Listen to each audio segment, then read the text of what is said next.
Good morning, folks. Another beautiful day, and I'm ready with my morning coffee. So let's switch off and start talking. So, yesterday was a very interesting day because our hospital library, the grand new library, officially finally opened, and all the uh, celebrities of the trust, from chief exec to chairman to chief medical officer, everybody was there. And I managed to take a lot of ASI with them. You know what is ASI? Everybody knows what is selfie, which is you just, love you so much that you take pictures of you everywhere. And I normally take very few selfies recently these days, but I try to take as many ASIs as possible because I sometimes forget people's faces and names. So, you know, I sometimes go through the humans whose life influenced me, whose company influenced me, and just flick through the albums of Assis. So yesterday I saw all these people that you hear in the emails and the trust newsletters and stuff, but we are also busy. I'm quite a busy gastroenterologist. I'm a consultant for the last 10 years, doctor for 30 years.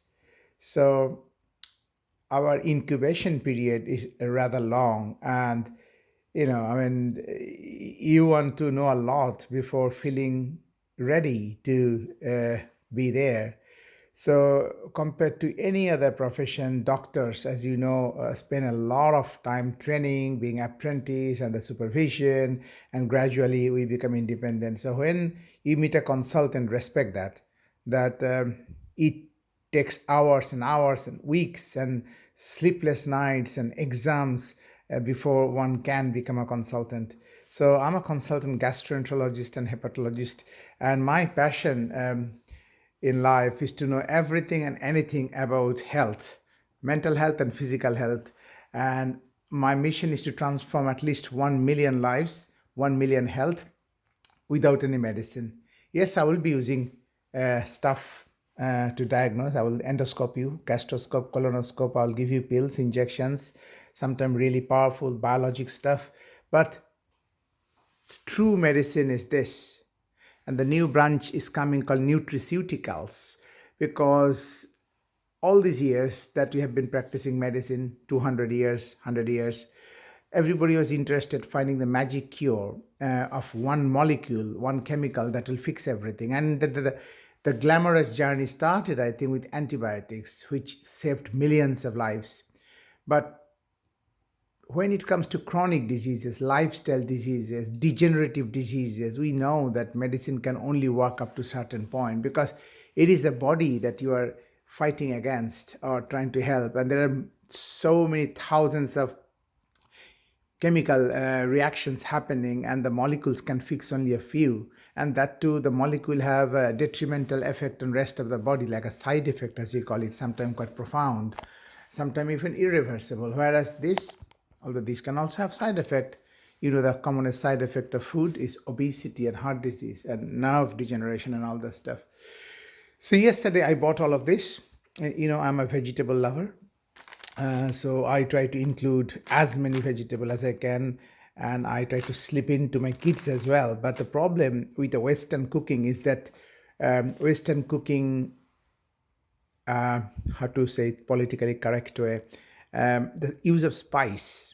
I know that some of my patients will know, Dr. Ghosh, we know how to use spice. What do you think? Only Indians know spice. Uh, I don't know what to say, but this is not a land of spice, right? The spice land is hot climate. It's not just not land for spice. You can say herbs, but herbs are not spices, right? Herbs have got their own flavors, own benefit, but when it comes to digestion and health benefit, you have to take advantage of everything that nature has given you in form of natural aromas and stuff. So today's point is to, I better cover it up, otherwise my morning coffee. You don't want to have cold coffee unless you want to have cold coffee. Anyway, so this is the commonest protein and the cheapest protein of all, and to be honest, the most complete protein. And obviously, the next useful protein, and Bengalis, Indians, we love our fish. So this is pabda, this is koi mach. We call mach. Fish means mach, and I'm planning to cook it with cauliflowers and tel koi. We call tel means oil, a lot of oil. I'll be putting, and this is only chicken. This is I'm sprouting it because the moment you keep it soaked and the sprouting comes, the nutritional value expands. And this I'm planning to just use some ready-made fish batter masala mix and coat with some breadcrumbs and serve with some vampire stuff. I found this very interesting name. I bought this only for the name, vampire botherers and vampire slayers. This is basically cayenne pepper and smoked paprika with garlic, and this is jalapeno with garlic and onions and acetic acid and all that stuff. These baby potatoes I'm going to roast with goose fat. Goose fat is one of the best fat that you can cook. If you cook it in the oven with plain oil, even olive oil, it is not as tasteful because this has got its own flavor. Yeah, goose fat, dark fat, extremely beneficial for health. It lowers your bad cholesterol, improves your good cholesterol. It has got polyunsaturated fat in it, and I'm going to put some ready-made herbs. The thing is, although when I'm cooking for a real audience, or when I'm cooking like really putting my whole heart and head into it, I will not be using anything ready-made like this or this. I will make everything myself, but I'm just interested. I'm curious, like, is it better than mine? Let's see what they've got. And then I will improvise on the herbs, on the garlic, and create my own brand. When I say brand, not for selling, just, you know what I mean. Mushrooms, and these are peas in a pod. They say peas in a pod. This is a mashed out peas. And some of the sauces, hollandaise, I made one, and it is quite difficult to make a proper hollandaise sauce, but that was awesome with egg Benedict. Egg, if you want to have a very posh breakfast, if you want to make your wife or kids, is egg Benedict. And this is again habanero and red pepper chutney. Indians are very fond of many types of chilies, because tropical countries, chili is very important and essential because this is another garlic mayonnaise. My kids love garlic mayonnaise. And this is nothing to do with cooking. This is spirulina. It's kind of health food. You can stay there. So today I'm researching on heat, sauna, and chili is a way of increasing your body temperature without the temperature. That's why tropical countries, everybody eats chili because it's so hot, you need to sweat. And eating chili will help you to sweat. So it has got a lot of health benefit. Okay. Now, in cold countries, you don't want to sweat because you want to conserve heat. Whereas in hot countries like India, Dubai, you want to sweat. Now, I don't know whether you know or not, sauna or dry heat or heat in any form is a tremendous health benefit, because if you enter a sauna and stay there for 20 minutes at the temperature of 70, 80, 90 degrees Celsius, it's almost giving yourself a very good moderate cardiac workout. And there is plenty of evidence, particularly from Finnish studies, that spending regular time in sauna actually decrease your chance of cardiac events, a stroke, a heart attack, and untimely death. So I'm going to show you now in the next clip. So if you're thinking of going to a gym for sauna, creating your own sauna, what are the things you need to carry? This thing, because chlorine water is very common in male changing room, and chlorine water is not good for your feet. And there are a lot of athletes' feet and fungus around, so do not walk barefoot in a male changing room or female changing room. You will need a shorts. If you are going from your work, which I go, so I will take my jacket and my hospital like a posh consultant stuff, uniform or dress, and I have to keep it there. I normally put my jacket in the car and just keep my trousers and shirt here. You will need a wet pack, because when you come out of sauna, you'll be sweating profusely, you will be taking cold shower, so your stuff need to go there. I put fresh stuff so that the wet goes there and fresh comes here, and I exchange. You come out of sauna, you will be oopsie, you will be quite dry. Um, so you need to put a lot of cheap Vaseline aloo smoothie, and you need to come. You need a cream for face, and never ever forget this. You'll be in real big trouble. You need it for the locker. Now, normally people take big towels. I don't. I just use a small towel, and this is not for sauna though.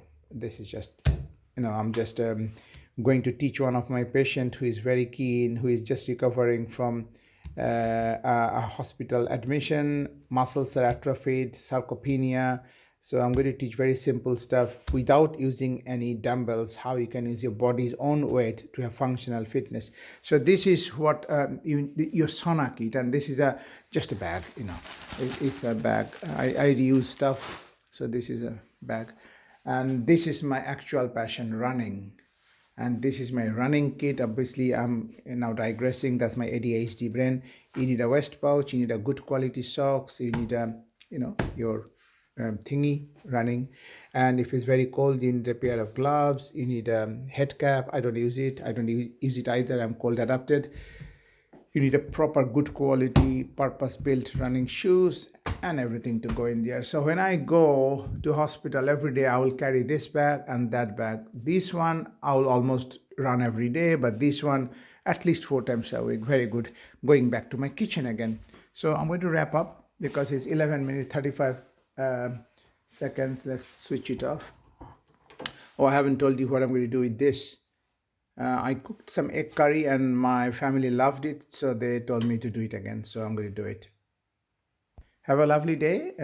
In a 1 month of Ramadan fasting, my body fat percentage dropped by 2%, which is great for a sort of a 50 up Indian man.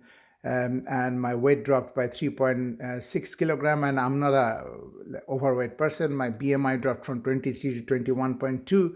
So a lot of health benefit of Ramadan. I'm not Muslim, but I strictly follow the Ramadan protocol.